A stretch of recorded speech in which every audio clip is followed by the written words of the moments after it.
Alhamdulillah, alhamdulillahilladzi arsala rasulahu bil huda wa dinil haqq liyudhhirahu 'ala ad-dini kullihi wa kafa billahi syahida. Asyhadu an la ilaha illallah wahdahu la syarika lah wa asyhadu anna Muhammadan 'abduhu wa rasuluhu la nabiyya ba'dah. Allahumma salli wa sallim ala nabiyyina Muhammad wa ala alihi wa sahbihi wa jundihi wa man tabi'ahu bi ihsanin ila yaumil qiyamah. Masya Allahu kan wa ma lam yasha lam yakun, la haula wa la quwata illa billah. Amma ba'du fa ya ibadallah, usikum wa nafsi bi taqwallah wa ta'atihi la'allakum tuflihun. Kama qala Allah Ta'ala fil Qur'anil Karim, fatazawwadu fa inna khairaz zadi taqwa wattaquni ya ulil albab. Wa qala Ta'ala, zuyyina lin-nasi hubbus syahawati minan nisa'i wal banin wal qanatiril muqatarati minadh dhahabi wal fiddah wal khailil musawwamati wal an'am wal hars. Dzalika mata'ul hayati dunya wallahu indahu husnul ma'ab. Shadaqallahul adzim. Ma'asyiral muslimin, ayyuhal ikhwah rahimakumullah. Alhamdulillah, segala puji bagi Allah. Segala kebajikan, keutamaan adalah miliknya. Yang ada pada kita kelebihan, keutamaan, apakah itu kecerdasan, kemampuan, kehebatan, kekayaan, atau mungkin pangkat dan jabatan, adalah anugerah mutlak dari Allah. Ketika kita mengucapkan kalimat hamdalah ini, mestinya disertai dengan satu keinsafan diri bahwa yang kita miliki semuanya dari Allah, dan artinya kita tidak mempunyai sesuatu apapun untuk dibanggakan, apalagi untuk disombongkan. Maka kesadaran ini mendorong kita mereposisi diri menjadi seorang hamba di hadapan Sang Pencipta, dan sekaligus karakter seorang hamba adalah menghambakan diri dengan sepenuh hati, karena memang kita ini hamba Allah yang diciptakan untuk mengabdi kepadanya. Wa ma khalaqtul jinna wal insa illa liya'budun. Tidaklah aku ciptakan jin dan manusia kecuali untuk menyembah kepada-Mu. Dari motivasi dan keinsafan diri bahwa kita ini adalah hamba Allah, maka akan berpengaruh terhadap sepak terjang kehidupannya, dan memandang kehidupan, berperilaku, beraktivitas, memposisikan dirinya sebagai hamba yang semua amal perbuatannya dia lakukan dengan motivasi sebagai wujud pengabdian dan dipersembahkan bagi Allah. Motivasi orang beriman seperti ini yang memiliki keinsafan dan kesadaran diri adalah pengabdian. Bahwa hidup adalah ibadah, hidup adalah pengabdian. Jika pengabdian artinya perjuangan, siap berjuang. Jika berjuang, maka siap berkorban, dan pengorbanan, perjuangan, susah payah, deritanya, dia hanya persembahkan hanya bagi Allah. Iyyaka na'budu wa iyyaka nasta'in. Ma'asyiral muslimin, ayyuhal ikhwah rahimakumullah. Allah memberikan satu pesan bahwa berbekalah kamu dengan takwa, karena sebaik-baik bekal itu adalah takwa. Maka takutlah atau bertakwalah kepadaku. Bagi bertakwa kepada Allah atau takut pada Allah bagi orang-orang yang berpikir cerdas. Ma'asyiral muslimin ayyuhal ikhwah rahimakumullah. Saya menyampaikan satu ayat atau mengambil satu ayat dari surat Ali Imran ayat 14. Saya ulang lagi bacaannya. A'udzubillahi minasyaitonir rajim. Zuyyina lin-nasi hubbus syahawati minan nisa'i wal bani wal qanatiril muqatarati minadh dhahabi wal fiddah wal khailil musawwamati wal an'ami wal hars. Dzalika mata'ul hayati dunya wallahu indahu husnul ma'ab. Dijadikan keindahan, kecenderungan manusia kepada syahwat, kepada keinginan-keinginan, kecenderungan keinginan syahwat kepada siapa? Kepada lawan jenisnya, pada wanita-wanita bagi laki-laki, atau sebaliknya. Bangga dengan anak keturunan, harta yang banyak, kendaraan pilihan.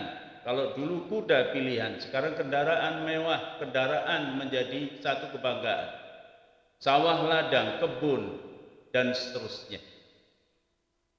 Allah berfirman bahwa itu semuanya adalah merupakan bentuk kesenangan hidup di dunia.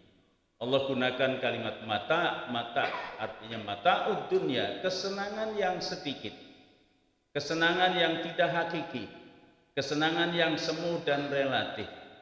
Tapi kemudian Allah mengarahkan pada akhir hayat, wallahu indahu husnul ma'ab. Di sisi Allah ada tempat kembali yang terbaik. Ayyuhal ikhwah rahimakumullah. Dari ayat ini kita bisa mengambil satu pengertian bahwa pertama, Rahman dan Rahimnya Allah, kasih sayang Allah kepada manusia luar biasa. Tidak hanya diciptakan sebagai makhluk seindah-indah ciptaan, diberikan kecerdasan, diberikan hati nurani, kemudian diturunkannya Al-Quran sebagai guide dalam hidup supaya tidak tersesat. Diutusnya manusia pilihan supaya bisa memberikan bimbingan, keteladanan, sehingga kita selamat sejahtera dunia dan akhirat. Kemudian Allah percayakan dunia ini diserahkan pada manusia, bukan kepada malaikat. Dan ditambah lagi dengan satu kenikmatan, Allah berikan kecenderungan terhadap keinginan-keinginan terhadap syahwat. Ternyata dari sinilah lahir sebuah dinamika dalam kehidupan. Dari zaman primitif sampai hari ini, di zaman sains dan teknologi, high-tech, luar biasa. Karena kecenderungan manusia kepada syahwat tadi. Hanya saja, kalau hanya sebatas itu yang diperturutkan, yang menjadi motivasi adalah hanya karena kecenderungan terhadap syahwat dan keinginan-keinginan terhadap nilai-nilai kenikmatan dunia tadi, maka ini yang menjadi masalah. Dari sini lahir berbagai macam teori. Muncullah teori materialisme, karena dianggap materi adalah segala-galanya. Dia mempertuhankan materi segala-galanya, maka dia raih sebanyak-banyaknya materi yang bisa dia rebut. Bahkan kadang-kadang, bukan kadang-kadang, menjadi kenyataan. Dari sinilah timbul pergeseran di antara sesama manusia. Dari teori materialisme ini lahir pula teori liberalisme, hedonisme, eksistensialisme. Semua terfokus pada masalah materi, karena materi dianggap segala-galanya. Dunia hari ini heboh dengan berbagai macam pergolakan yang tiada henti. Dari zaman primitif sampai hari ini adalah karena orang berebut masalah-masalah kecenderungan ini. Orang dulu mengatakan 3 tahta, harta dan wanita. Kalau sudah urusan tahta, kita lihat luar biasa. Kadang menggunakan segala macam cara untuk mendapatkan sebanyak-banyaknya.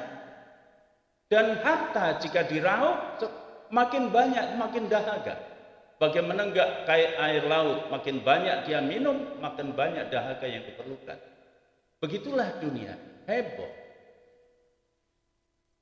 Maka al-hikmah membaca karakter manusia.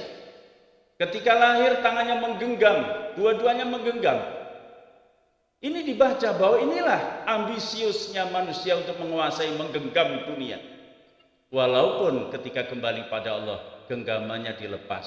Ternyata apa yang dia raih, apa yang dia perjuangkan, apa yang dia raup semuanya, ternyata dia tidak dibawa untuk menghadap Sang Pencipta. Ma'asyiral muslimin ayyuhal warahimakumullah. Karenanya Allah mengingatkan kesenangan yang menjadi rebutan itu, Allah berfirman, dzalika mata'ul hayatid dunya. Itu yang kamu perebutkan, yang kamu perselisihkan, yang kamu raup dengan keserakahan. ternyata itu hanya kenikmatan sesaat, kenikmatan semu dan sedikit. Lalu Allah mengarahkan, wallahu indahu husnul ma'ab. Ada di sisi Allah yang jauh lebih baik, yaitu kehidupan akhirat. Maka pada ayat yang lain Allah berfirman, wabtaghi fi ma atakallahu darul akhirah wa la tansa nasibaka minad dunya fa ahsin kama ahsanallahu ilaik. Raihlah oleh kamu, perjuangkan oleh kamu tempat tinggal yang sudah disiapkan oleh Allah yang kekal dan abadi dengan penuh kenikmatan, yaitu kampung akhirat. Jangan kamu lupakan nasibmu di dunia yang hanya sesaat. Seusia umat Nabi akhir zaman sekitar 60-70 tahun. Sedikit yang melebihinya. Sekitar itu, dan kenikmatannya semu, tidak kekal dan tidak abadi. Maka berbuat baiklah kamu sebagaimana Allah telah berbuat baik kepadamu. Dan janganlah kamu melakukan satu keburukan, kedurhakaan, karena sesungguhnya Allah tidak menyukai terhadap orang-orang yang berbuat keburukan. Ma'asyiral muslimin ayyuhal ikhwah rahimakumullah. Jika ayat ini dihayati dengan benar, sampai dengan sempurna, sampai pada ujungnya, maka kan lahir manusia. Silakan kuasai dunia. Memang dunia diserahkan pada manusia. Tidak dilarang Islam terhadap orang menjadi orang kaya, menjadi orang yang sukses. Tetapi ingat, orientasinya adalah apa kepada yang disiapkan oleh Allah di sisinya. Maka di sini kemudian menjadi dua kelompok masyarakat besar, terbelah menjadi dua golongan. Dalam teori sosiologi disebutkan ada satu masyarakat yang masuk dalam golongan Gesellschaft, yaitu kelompok manusia yang berkumpul hanya karena materi semata-mata. Dia berkumpul karena materi, dia bersaudara karena materi, dia bekerja sama tersenyum karena materi. Kalau materinya hilang, kemudian hilang pula persaudaraannya, hilang pula silaturahimnya. Segala sesuatu akan dihitung-hitung dengan angka. Wani piro kata orang Jawa. Semua akan dihitung secara matematis hanya dari segi keuntungan materi. Kelompok kedua adalah kelompok yang disebut dengan Gemeinschaft. Kelompok masyarakat yang mereka berkumpul tapi atas daya tarik keikatan batin. Guyub rukun, disebut paguyuban. Inilah yang dibangun oleh para nabi. Nabi di dunia diutus bukan untuk membangun sebuah dinasti, menguasai manusia. Tapi para nabi itu membangun kaum, membangun umat, membangun jamaah, membangun masyarakat, membangun komunitas yang didasarkan pada motivasi ibadah kepada Allah dengan kalimat la ilaha illallah. Lalu mereka dipersaudarakan menjadi saudara tanpa melihat warna, kulit, bahasa, dan perbedaan-perbedaan itu. Dan ini dipraktikkan oleh para nabi. Dan pada nabi akhir zaman, Rasulullah SAW ketika beliau di Madinah, ketika iklim kondusif dari gangguan orang-orang kafir Quraisy, beliau membangun masjid. Lalu langkah berikutnya adalah mempersaudarakan antara muhajir dan ansor.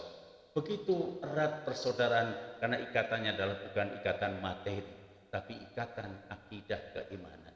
Inilah yang disebut dengan masyarakat Islam, ijtimaiyah fil Islam. Inilah yang disebut dengan kaum muslimin.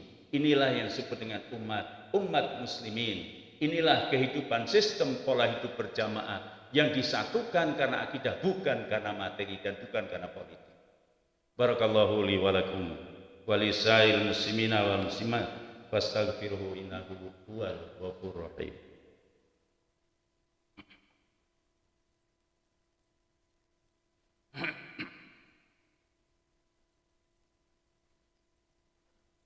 Alhamdulillahirabbil alamin wa bihi nasta'inu ala umuri dunya waddin. Wassalatu wassalamu ala asyrafil anbiya'i wal mursalin wa ala alihi wa sahbihi ajma'in. Ma'asyiral muslimin ayyuhal ikhwah rahimakumullah. Pola dan bentuk kehidupan manusia yang berangkat karena akidah, berangkat karena motivasi pengabdian kepada Allah, diabadikan oleh Allah dalam surat Al-Baqarah ayat 207. Allah berfirman, A'udzu billahi minasyaitonir rajim. Wa minan nasi may yashri nafsahu ibtigha'a mardatillah. Wallahu ra'ufun bil ibad. Ada sebagian kecil minoritas sepanjang zaman manusia-manusia yang dia gadaikan hidupnya untuk mendapatkan ridha Allah Subhanahu wa taala. Dan Allah Maha Penyantun, Maha Lembut terhadap hamba-hambanya.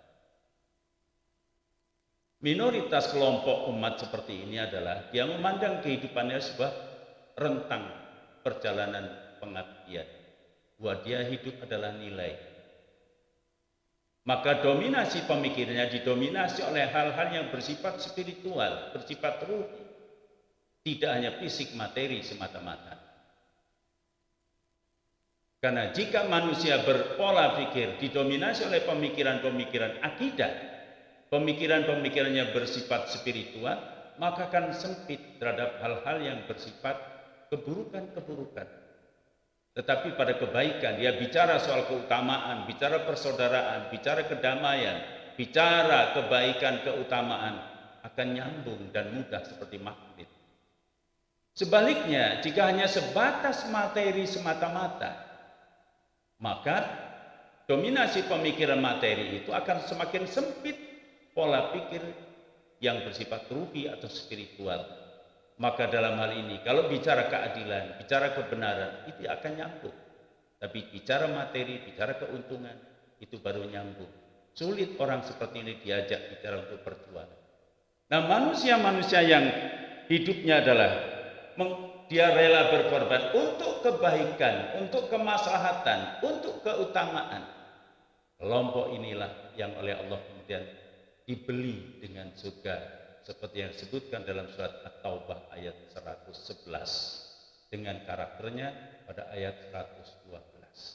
Mudah-mudahan kita bisa memposisikan diri sebagai hamba Allah yang rela berjuang untuk kebaikan dan keutamaan. Sebesar apapun yang bisa kita lakukan demi kemaslahatan dan kebaikan dunia dan akhirat. Akhirnya mari kita sama-sama mohon pada Allah, mudah-mudahan doa kita dikabulkan oleh Allah Subhanahu wa taala. A'udzu billahi minasyaitonir rajim. Bismillahirrahmanirrahim. Innallaha wa malaikatahu yusholluna 'alan nabi. Ya ayyuhalladzina amanu shallu 'alaihi wa sallimu taslima.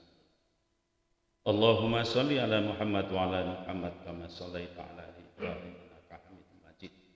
Allahumma ighfir lil muslimina wal muslimat wal mu'minina wal mu'minat al ahya'i minhum wal amwat. Allahumma rabbana faghfir lana dzunubana wa liwalidina warhamhuma kama rabbayana shighara.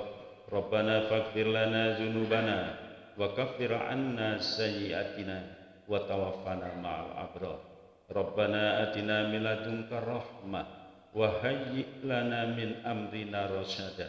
Rabbana hab lana min azwajina wa dhurriyyatina qurrata a'yun waj'alna lil muttaqina imama waj'alna muqiminas sholati wa dhurriyyatina Rabbana taqabbal du'a Rabbana taqabbal minna innaka antas samiul alim. Allahumma yassir umurana wa la tu'assir.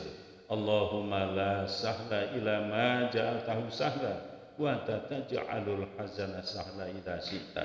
Allahumma inna ala dzikrika wa syukrika wa husni ibadatik. Allahumma arinal haqqa haqqa warzuqna tiba'ah wa arinal batila batila warzuqna ijtinabah. Allahumma habib ilainal iman wa zayyanahu fi qulubina wa karrih ilainal kufra wal fusuqa wal isyan waj'alna minar rasyidin waj'alna minas sabirin waj'alna minal muttaqin waj'alna minas syakirin. Rabbana la tu'akhidna in nasina aw akhtana. Rabbana wa la tahmil alaina isran kama hamaltahu 'ala alladziina min qablina. Rabbana wa la tuhammilna ma la taqata lana bih. Wa'fu 'anna waghfir lana warhamna anta maulana fansurna 'alal qaumil kafirin. Rabbana atina fid dunya hasanah wa fil akhirati hasanah وقنا عذاب النار وقنا عذاب النار وادخلنا الجنة مع الأبرار يا عزيز يا غفار يا ذا الجلال والإكرام وصلى الله على نبينا محمد وعلى آله وصحبه أجمعين سبحان ربك رب العزة عما يصفون والسلام على المرسلين والحمد لله رب العالمين.